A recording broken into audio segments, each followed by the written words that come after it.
Hello, hello, hello, hello. This is Marshall Goldsmith. Welcome to LinkedIn Live. This is produced by Methods. Methods is doing, I think, a fantastic job of creating content for the new world, a world where we can't be in person all the time, yet we can be close, where we can talk to and reach not just hundreds of people, but hundreds of thousands of people. So thank you to Methods for putting all this on. I'm going to briefly introduce myself and we'll get started. My name is Marshall. I, from Kentucky, went to school in Indiana, got a PhD at UCLA, and I was a college professor, a dean. I do leadership development, traveling all around the world. I coach executives. I've been the privilege of coaching a lot of the top leaders in the whole world. And then I write books and articles. And also, I'm adopting people. So I'm adopting about 250 people, and my mission is to teach them all I know for free. And only price is when they get old, they get to do the same thing.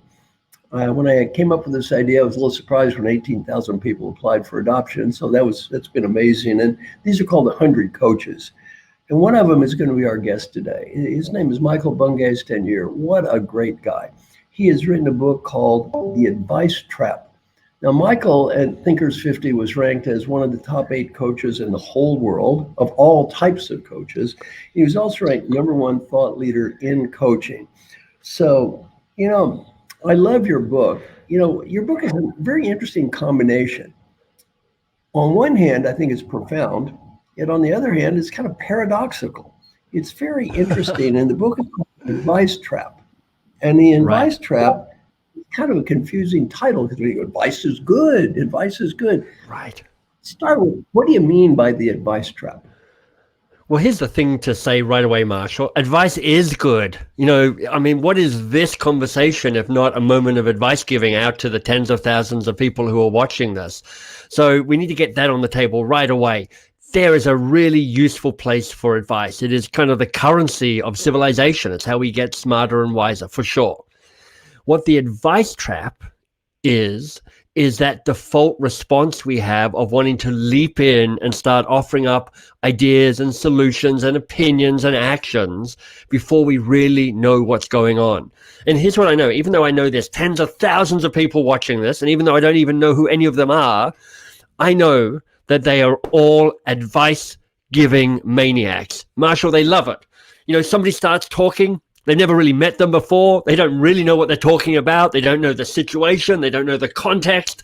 They don't know the people involved. They don't know the technical specifications. And after about 10 seconds, they've got this thing in their brain. They're like, oh, I've got something to tell you. I've got something I want to offer you. I've got some solution I want to suggest to you. And what we're trying to do in the advice trap is to say, look, advice is good, but I want you to slow down the rush to action and advice giving. And I want you to stay curious just a little bit longer. That's my quest in life, getting people to stay curious just a little bit longer. I've got a theory on this advice trap, and part of the advice problem. You can tell me what you think of it. As we've journeyed through life, we've taken test after test after test after test. For sure. Where'd you go to school? I went to school in Australia. So I went to my high school in my local town in Canberra, and then I went to my university in Canberra, the Australian National University. Then I was lucky enough to win a Rhodes Scholarship. So I then went to Oxford and did a master's degree in literature at Oxford. I know, fancy pants. But yeah, I spent years. Oh, I know, can't you tell? Don't I radiate a kind of wise intellect? Now you went to Oxford. Now, in Oxford, is that where they admitted the stupid ones or the smart ones? Whoa! Smart ones, well, you could go either way on that. Everybody thinks they admit the smart ones. Then they meet me and they're like, I don't know, maybe that's not what they do anymore. Who knows what's happening? Well, here's my point. In your life, you've taken test after test after test with one goal: prove how smart you were. By the way, you didn't get into Oxford. Somebody thought you were damn smart. You may not have been, but they were delusional enough to believe you were. Exactly. You spent most of your life proving you were smart. I spent most of my life proving I was smart. Hey, look at me, #1 executive coach, #1 thought leader. Woo, we're smart. It's hard to stop. And back to the advice trap, I think it makes so much sense to me because A lot of advice has nothing to do with helping others. A lot of it's, let me No. prove to you how damn smart I am. Yeah, you're absolutely right, Marshall. I mean, there's kind of two levels in which we stay attached to wanting to give advice. And the first is just as you've said, which is honestly from the age of 4 onwards, maybe earlier, we're like, let me give you the reward for being the person who sticks up their hand and has the answer. You know, you're like, I've got the answer. I've got the GPA. Your early career is all about proving you're a subject matter expert. So there's a lot of pressure to be the person who knows stuff in the room. But one Michael, of the things that we all know. Oh, sorry, Marshall. Yeah. It's getting worse. I got 2 5-year-old grandkids. They're applying to, quote, what the hell they call it, kindergarten or something. I don't know what they call the damn thing. Right. You think they're going to Harvard. They're taking tests. They can get in. They're 5 years old. They're 5 years old. It's just hideous, like I say, you know. It is, and of course there's some value to some understanding of where you stand in the world, and there's some understanding of tracking progress because we grow through feedback. And one of the things that tests can give you is feedback, so you can kind of orient and understand where you are. But of course, what it becomes is it becomes a game. I mean, I know when I was trying to pass tests and exams in university, I'm like, I don't care about the knowledge. I'm trying to play the game to pass the test. Because that's the thing, that's the win. But you know, it's not just a habit. It's not just trying to deconstruct our habits that keeps us in this advice trap. It does go that level deeper, and you're pointing to it, which is there's just a whole bunch of kind of ego-driven reasons that make us want to be the person who is the smart person, who's in control, who's saving the world. That feeds and kind of gives us a lot of kind of, I call them wins, not wins in the book, because they help us in the short term, but we and others in our organizations pay a price for that in the longer term. You know, in my book, what got you here won't get you there. I called it winning too much. So I think really, see, Michael, your idea was good, but I'm really smarter than you. So it was really my idea that you vaguely copied. So let's face it. Right. Right. Michael, you talk about the importance of staying curious. Number one, why is it so important? Why is it so important to stay curious? There's a bunch of reasons. And actually, I'm going to flip the question to talk about why advice giving doesn't work so well. And it will kind of give the answer to why curiosity is helpful. So here's the first reason why you leaping in and offering up ideas and suggestions and opinions doesn't work, number one. And the first reason is you're probably solving the wrong problem.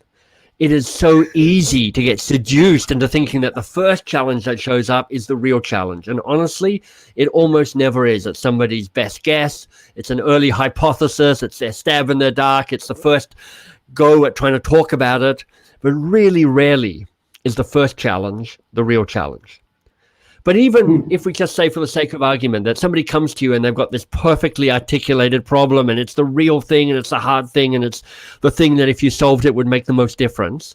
Here's the second reason why your advice is not nearly as good as why your advice doesn't work. And it's this: your advice is not nearly as good as you think it is. We've had this lifelong practice, just as Marshall's been saying, going, look, this is how I win awards. This is how I get the pass mark by having the answer. But truthfully, our advice is a mishmash of half-remembered victories, half-remembered facts. The only stuff that's actually useful that you can remember, honestly, I can look up on Google faster and more clearly than that. And we have these cognitive biases that are there to design to make us feel that we're smart. So there's actually a cognitive bias called the, what is it called? Something like the Donning-Kruger bias, which means, to put it bluntly, this is how John Cleese, the comedian, put it: stupid people don't know that they're stupid. So the more confident you are about your advice, there's a chance that the worse your advice actually is. But okay, look, let's just say for the sake of argument, and I think it's unlikely, but the sake of argument, not only do you have a brilliant insight as to what the challenge is, and not only do you have a brilliant solution, I mean, let's just say it's a perfect solution, and you're there. Here's the third challenge about why your advice doesn't work: because it may not be the appropriate act of leadership. You know, when you have this moment and you've got an idea about the challenge and the solution, you're at a crossroads. You could go one path, which is to be, I'm the person who gives them the answer. And the benefit of that is they get the answer. It's my answer. I'm obviously the smart person here. They go off and they implement it, and it will probably work because you are a smart person, and that's a good answer. Sure. The other option is you say, I'm going to help them figure this out. I'm going to trust that they'll get an answer that will be good enough. It might not be as good as my answer, but it will probably be good enough. And in that moment, you give the opportunity to empower others, to increase their sense of competence and confidence and autonomy and self-sufficiency. I mean, Marshall, we both know Alan Mulally, and we've both seen him stand up and talk about leading Ford through, time of absolute crisis, paramount to what it's like today, and go, my job as the CEO of Ford, even though we're losing $17 billion a year, can you imagine? I mean, it's a ridiculous amount of money, is to not give them the answer. I mean, if there's ever a moment where as a CEO you want to leap in and tell people to do stuff, it's when your company is failing and it's hemorrhaging cash and your leadership team is not performing the way you want.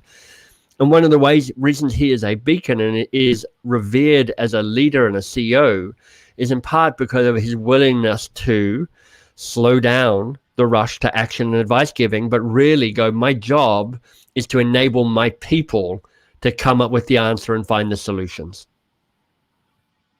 It's great. I think what he does is so very deep. I mean, as you recall his story, company's losing $17 billion and they have this red, yellow, green chart. And finally somebody says, red, I'm lost. I don't know how to get there. And Alan said, let me assure you of one thing. I'm the CEO of the Ford Motor Company. I know less than you do. Then he said something to me even more profound. I don't know the answer and you don't know the answer. Probably no one in this room knows the answer. They're all big executives. Why don't we find some smart young people who may actually know what they're talking about and get the answer from them? So not only is he not giving the advice trap, he's encouraging them not to fall into this advice trap. Now, my next question for you is, you talk about staying curious, a concept I love. Why is it so hard for us to do this? Right. Well, we've talked a little bit about it because of the habit of being tested and going, well, I am measuring you for your knowledge from a very early age. But if you go beyond that and you get into some of those ego-driven things we're talking about, then here's what I call those. I call those your advice monster. You know what this is like. Somebody starts talking and your advice monster kind of looms up out of the dark and goes, oh, I'm going to add value to this conversation. Here I go. And we have these advice monsters and we've got to learn how to tame our advice monster.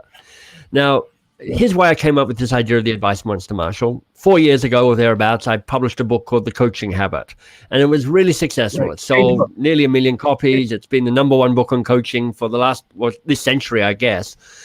And what I noticed is that there were some people in this world who took that book, saw that there were 7 good coaching questions and information about how to build a coaching habit, and they took it and they ran with it.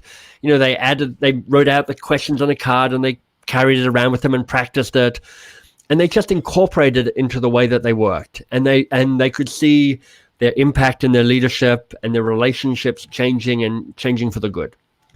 But not everybody could do that. There were lots of people who read the book and went, Michael, it's a pretty good book. I like it in theory, but in practice, I am really struggling to move from being so advice driven to being more curiosity led. And that's what made me want to write this new book, which is like, how do we tackle that behavior change around trying, for the people who find it difficult, shifting their behavior, what's that about? Right. And there are 3 advice monsters. And for people listening, I want you to know that, I want you to listen out and listen to see which advice monster might be most real for you. Wait. But Marshall. I forgot. Yeah. Everybody that has questions for Michael, I was supposed to ask this in the beginning, but I keep forgetting.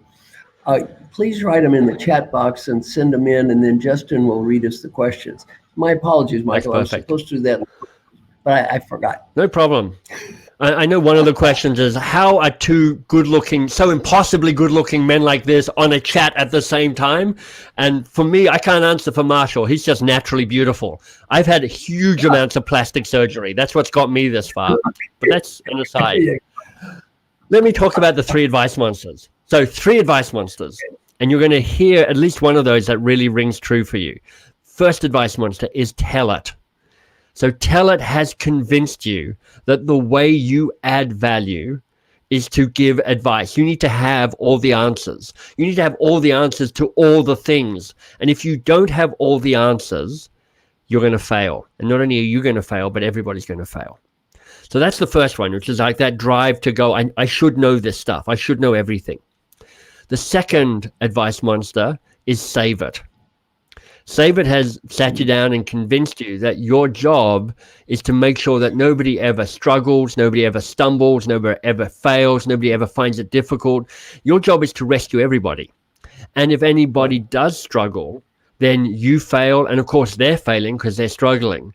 You've got to protect and rescue everybody. Now, just to be clear, it is impossible for you to have all the answers. It is impossible for you to save everybody. The third advice monster is called control it. It's the sneakiest of the three.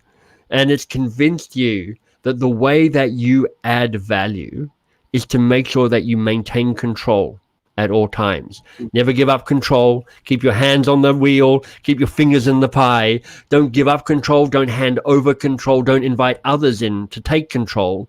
Because if you give up control, chaos will come and you will fail. And what I bet is all the people listening, you will recognize at least one of those advice monsters, probably more. And we all have these drivers because, to be fair, those behaviors of having the answers, of trying to save your people, of trying to keep control of the situation, that's actually been helpful for you in some situations in the past. But when it becomes your default response, when it becomes your kind of unspoken and unrealized driver, then it gets in the way of you being an effective leader, an effective person showing up in the world.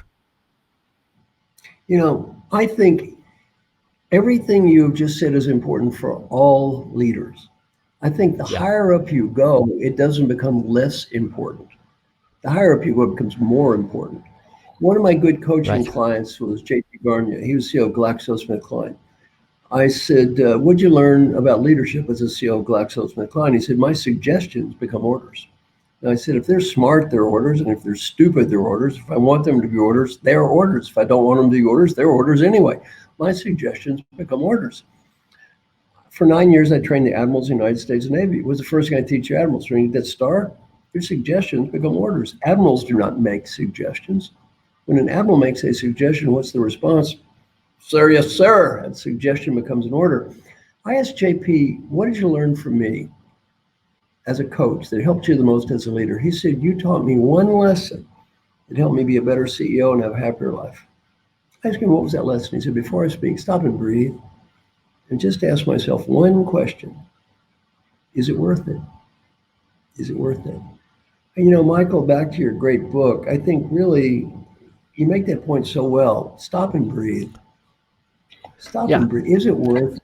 Before you give that advice, is it really worth it? And you know what the answer is a lot? JP said half the time as a CEO of Glaxo, half the time if you had the discipline, you know what he said? It's not worth it. And you're not saying be always more curious, be a little more curious. JP didn't say I never added value. What did he say though? I didn't always add value. He said I used to always add exactly. value. Half the time I don't. And sometimes I'm better off. Sometimes the way he added value, as do the best leaders in this world, is they sit there and they shut up and they hold the space to allow the people to do the work and figure stuff out. And they have added value by allowing that person to take ownership, to figure it out, to feel empowered, to feel that they have authority, to feel that they have accountability. Paradoxically, the way they have added value is by doing nothing. Because as soon as you step in and make an intervention, power shifts. There's a message that goes with any intervention, just like you're saying with JP Garnier or with your admirals. They're like, as soon as they say it, they're like, okay, he's back in control. They've made the call. My job's to follow the suggestion. And whilst that's easy to go, well, of course, but as CEO of GlaxoSmithKline, that's a huge pharmaceutical, or I'm an admiral of a Navy. I've got scrambled eggs, gold braid all over my uniform. But it is true even if you are a first-time manager and you're managing one Right. other person. It is true if you're an individual contributor and you're like, I don't manage anybody, but I influence people. I'm in a room and there are people and we look to work together. One of the most Right. powerful roles that you can play is as somebody who says, look, my job is not to be the person with the fast answer. I mean, it can be some of the time, but what if my job was to find out what the real problem was? What if my job was to make everybody in this room smarter because of the questions I ask? What if my job was to invite people forward and say, I see you. I see that you're capable of this. I want to invite you to take this on board. I'm going to invite you to be Right. engaged in your own life and engaged in your own job in a way that you may never have been before. That is a powerful legacy. That's a powerful way of showing up, no matter where you fit in the hierarchy of whatever your organization might be. I love that. Justin, Thank you, Marshall. before we continue, do we have perhaps a few good questions from the listeners? Hello, Marshall. Hello, Michael. Yes, we have a number of good questions flowing in. Our first one here comes from Lakshmi Kampala, and she says, you talk about shifting your own behavior. What are good ways to deal with people who always feel the need to show off like they're the smartest person in the room, particularly the ones that you can't get away from that are close to you, like your family or your boss? Okay, Michael, you go first and I'll give it a try. Yeah. So a place that I start is I go, is this a battle worth fighting? Because you can't, I mean, honestly, in the end, you don't get to change other people's behavior. You just don't have that control. That's their choice to change it or not. You get to influence it. You get to influence it by how you show up and what you role model. You get to influence it by trying to have a feedback conversation, if you wish, with them, or to nudge them in a certain way. But it's really worthwhile going, look, is this going to be worth it? Or do I need to find a way of coexisting with this in a way that doesn't trigger me and have me behaving in a way that I don't want to behave? I mean, I look back on my career and I've had one or two bosses where I'm like, there's just no point in having that conversation.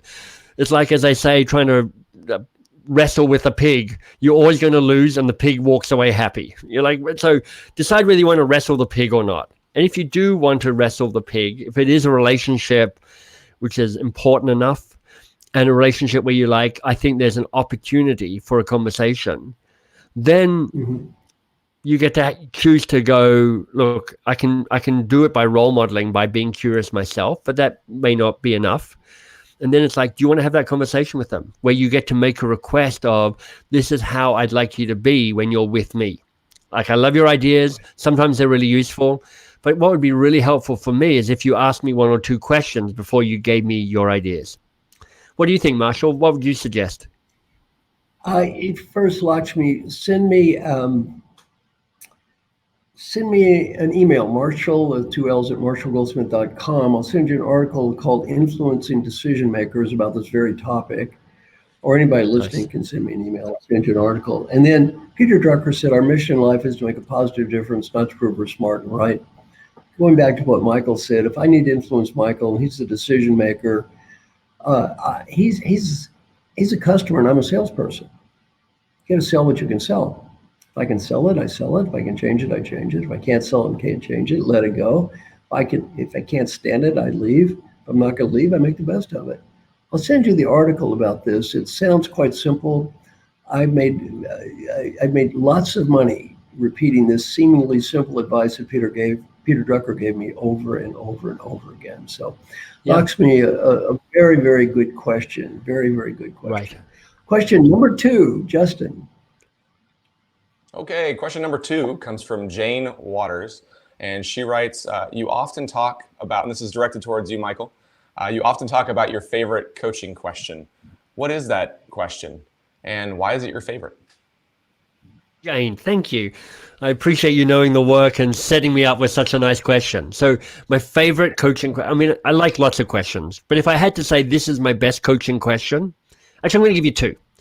Best coaching question in the world, AWE, that stands for and what else? And what else? Because remember, the core to be more coach-like is, can you stay curious a little bit longer?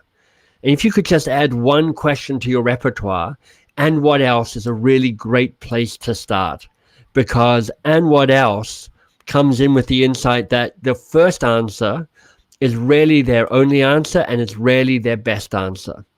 So when you ask and what else, here's what miraculously happens. Firstly, they almost never hear you ask it, by which I mean it doesn't feel like you're asking a new question.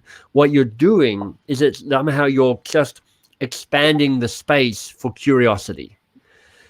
The other thing that's really powerful about this is it's a self-management tool to manage your advice monster. Because this is what normally happens. You ask a question, they come up with an answer, and your advice monster goes, all right, we've got something to work with here. Tell them something. Show that you're adding value. And if you go, oh, nice answer, what else? What else could you do here? Or what else are you thinking? Or what else is the challenge? Then they're like, oh, I'm going deeper into this conversation. So you get more out of any other question. You stay curious longer. You tame your advice monster. It's really powerful. If I had to give you the question from the Coaching Habit book that I think is the hardest, and maybe it's just for me, but this is the one that I wrestle with most. The question is question number 4, the foundation question. What do you want? What do you want? It looks easy on the surface, but it is a profound question. And if you add and what else, you go, okay, so what do you want? And what else do you want? And what else do you want? And what do you really want? That's when it gets profound and juicy and tricky. And I can tell you this, if you are really clear on what you want, either in the moment around a small situation or in that bigger piece going, this is what makes for a good life for me, then you will be in a really powerful place to take action and find and pluck the fruit from that harvest to get what you really want. But if you don't know what you want, it's really hard to know what's the best path to get there. So 2 questions, and what else? And what do you want? Michael, wrapping up. First, thank you so much. Very honored to have you join us today. Probably the biggest selling author of books coaching ever. #1 thought leader in coaching, one of the top coaches in the world. So honored to have you join us, being one of our 100 coaches. I just want to say thank you. Thank you. Any final comment to the group before we depart? Well, first of all, I want to congratulate people for investing in their own education and their own self-growth by attending these videos with Marshall and their guests, me today, and the other great guests he's had on over the time.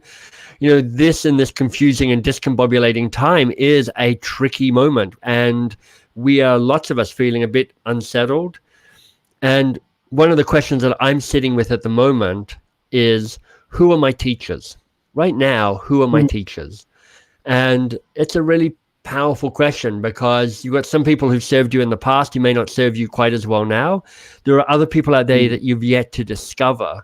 And I'd encourage you to be thinking about, well, who are my teachers now? Who do I need now to show me a light, point a path outwards, share a tool, share an insight? And I appreciate you being here with me and with Marshall to go, maybe Marshall and I can be part of that for you in some way. Thank you so much. Finally, Justin, thank you, and the people at Methods. You guys are doing fantastic work. Thanks to Michael. Look forward to everybody being here tomorrow if we can. Same time, same station. Thank you very much. It's my honor to talk to all of you. Hopefully during these hard times, we're going to hopefully try to make your life just a little bit better. So thank you very much. Thank you so much. Bye-bye.